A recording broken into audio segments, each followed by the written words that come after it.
ഇതര സംസ്ഥാന തൊഴിലാളികൾ നമ്മുടെ നാട്ടിൽ തൊഴിൽ തേടിയെത്തുന്നത് കുടുംബസമേതമാണിപ്പോൾ. ഭാര്യയും ഭർത്താവും ജോലി ചെയ്ത് സാമാന്യം നല്ല തുക സമ്പാദിക്കാറുണ്ട്. എന്നാൽ മക്കളുടെ ഭാവിയെക്കുറിച്ചോ സുരക്ഷയെക്കുറിച്ചോ അവർ ചിന്തിക്കാറുണ്ടോ? പ്രത്യേകിച്ച് പെൺമക്കളെ വീട്ടിൽ തനിച്ചാക്കിയാകും മാതാപിതാക്കൾ തൊഴിൽ സ്ഥലത്തേക്ക് പോകുന്നത്. പത്തനംതിട്ട തിരുവല്ലയിൽ 13കാരിയെ ഇതര സംസ്ഥാന തൊഴിലാളികളായ യുവാക്കൾ പീഡിപ്പിച്ചത് വീട്ടിൽ ആളില്ലാത്ത സമയത്താണ്. 1.5 വയസ്സുള്ള സഹോദരിയുടെ വായ പൊത്തിപ്പിടിച്ച ശേഷമാണ് 14കാരിയെ യുവാക്കൾ ചേർന്ന് ക്രൂരമായി പീഡിപ്പിച്ചത്. കേസിൽ 2 പ്രതികളും പോലീസിന്റെ പിടിയിലായി.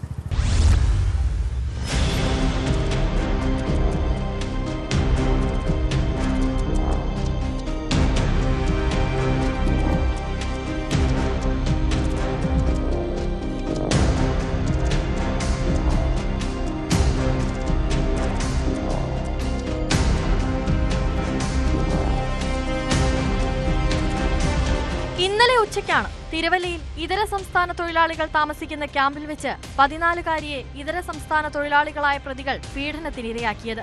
പെൺകുട്ടിക്കൊപ്പമുണ്ടായിരുന്ന 1.5 വയസ്സുകാരിയായ സഹോദരിയുടെ വായ പൊത്തിപ്പിടിച്ച ശേഷം 14കാരിയെ യുവാക്കൾ 2 പേരും ചേർന്ന് ക്രൂരമായി പീഡിപ്പിക്കുകയായിരുന്നു.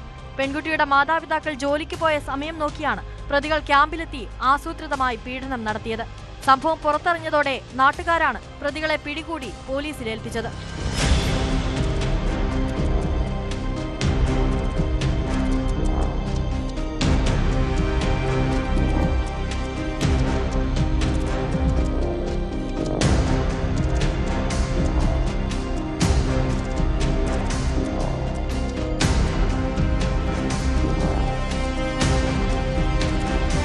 പെൺകുട്ടിയുടെ മൊഴിയുടെ അടിസ്ഥാനത്തിൽ പ്രതികളെ തിരുവല്ല ഡിവൈഎസ്പിയുടെ നേതൃത്വത്തിലുള്ള പോലീസ് സംഘം അറസ്റ്റ് ചെയ്തു.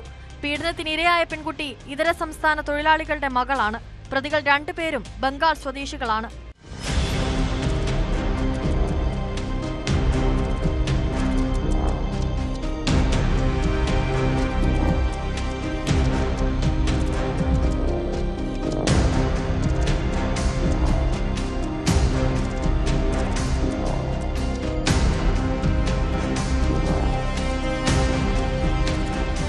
ന്യൂസ് 18 പത്തനംതിട്ട.